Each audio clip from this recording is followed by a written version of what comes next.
নমস্কার, আমি বন্দনা। আমার কিচেনে আপনাদের সবাইকে স্বাগত জানাই। আজকের রেসিপি ডাল ফ্রাই।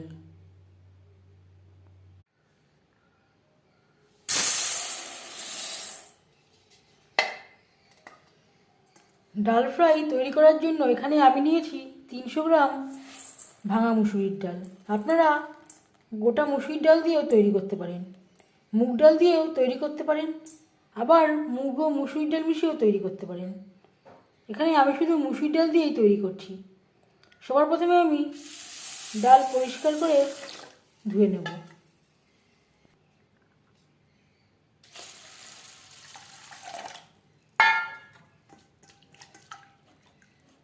পনেরো কুড়ি মিনিট একটু ভিজিয়ে রাখবো। হাতে যদি সময় না থাকে, না ভিজিয়েও রান্না করতে পারেন, তাই ভিজিয়ে রাখলে ডাল সেদ্ধ হতে একেবারেই সময় লাগে না।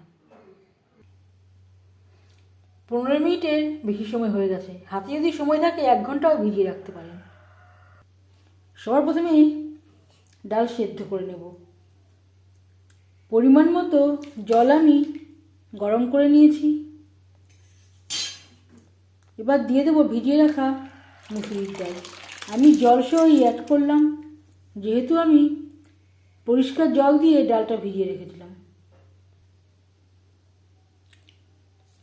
স্বাদ মতো লবণ।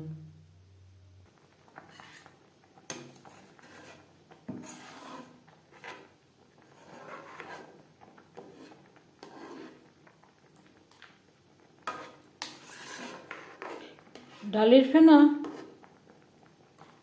পরিষ্কার করে নেব।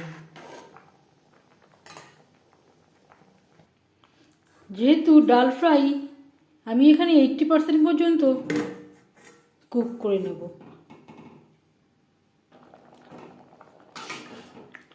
ডাল প্রায় 80% সুসিদ্ধ হয়ে গেছে। এবার যাচ্ছি নেক্সট স্টেপে। অপর একটি প্যানে আমি সরষের তেল গরম করে নিয়েছি।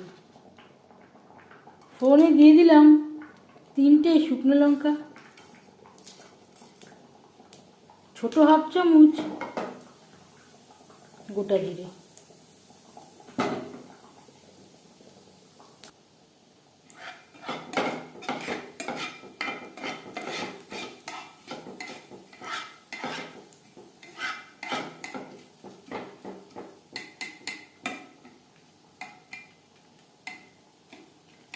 পঁচিশ 30 সেকেন্ড জিরে শুকনো লঙ্কা ভেজে নেব।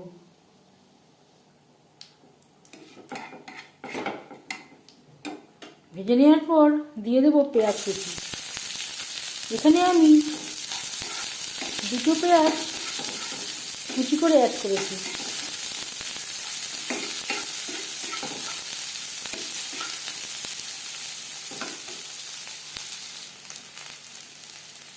আর দিয়ে দেবো হলুদের গুঁড়ো। এই পেঁয়াজে যেই হলুদ দেবো তাতেই হয়ে যাবে, আলাদা করে ডালে আর হলুদের ব্যবহার করবো না।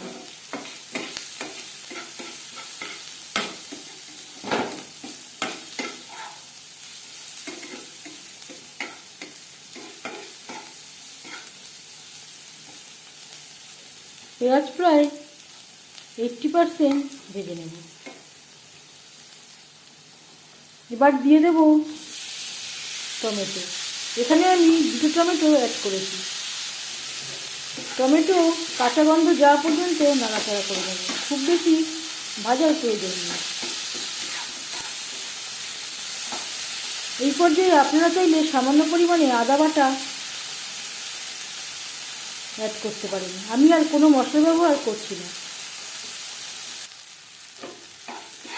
2-3 মিনিট পেঁয়াজের সাথে টমেটো রান্না করে নেওয়ার পর দিয়ে দেবো সেদ্ধ করে রাখা ডাল।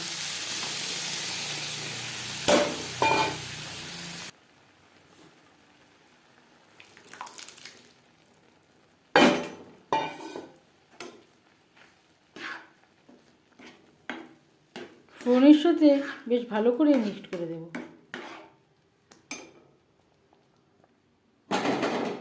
আর দিয়ে দেব ডাল সেদ্ধ করা কড়াইটা ধুয়ে খুবই সামান্য পরিমাণে জল। এই রেসিপিটি একেবারে পাতলা ভালো লাগে না, এর ঘনত্ব ঠিক এই রকম হয়েছে, ঠান্ডা হলে আরও ঘন হয়ে যাবে। ডাল ফ্রাই স্পেশাল বানাতে চাইলে অবশ্যই দিতে হবে দুবার ফোড়ন বা তড়কা।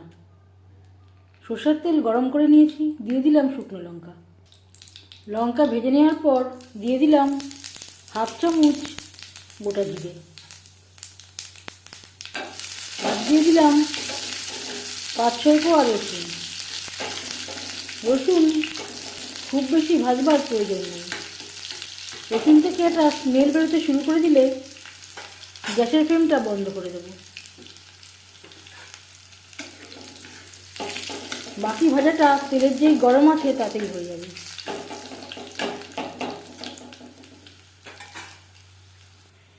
আর দিয়ে দেব রেড চিলি পাউডার।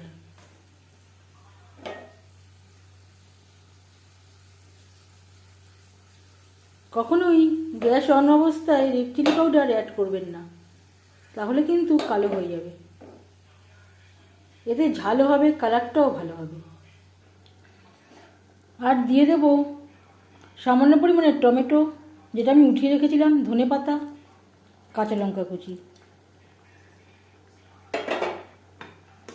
এভাবে একটু মিক্সড করে দেব।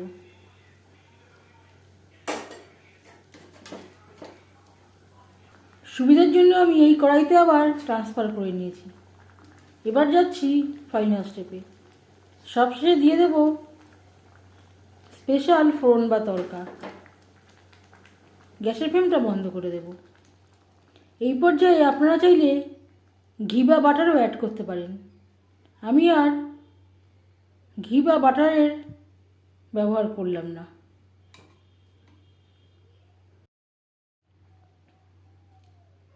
গরম গরম ডাল ফ্রাই রেডি সার্ভ করার জন্য। শীতের রাতে রুটির সাথে ডাল ফ্রাই সার্ভ করতে পারেন। এর সাথে আলু ভাজা বা মুচমুচে আলু ভাজা বা বেগুন ভাজার সাথেও সার্ভ করতে পারেন ভাতের সাথে। এই ডাল ফ্রাই রেসিপিটি কেমন লাগলো অবশ্যই জানাবেন কমেন্টের মাধ্যমে। যদি এই রেসিপিটি ভালো লেগে থাকে লাইক করবেন, শেয়ার করবেন, সাবস্ক্রাইব করবেন আমার চ্যানেলটিকে, বেল আইকনটা প্রেস করে দেবেন। যখন আমি নতুন ভিডিও আপলোড দেব তার নোটিফিকেশান সবার আগে আপনার কাছে পৌঁছে যাবে। আপনারা সবাই অনেক অনেক ভালো থাকবেন। এই ভিডিওটি দেখার জন্য ধন্যবাদ।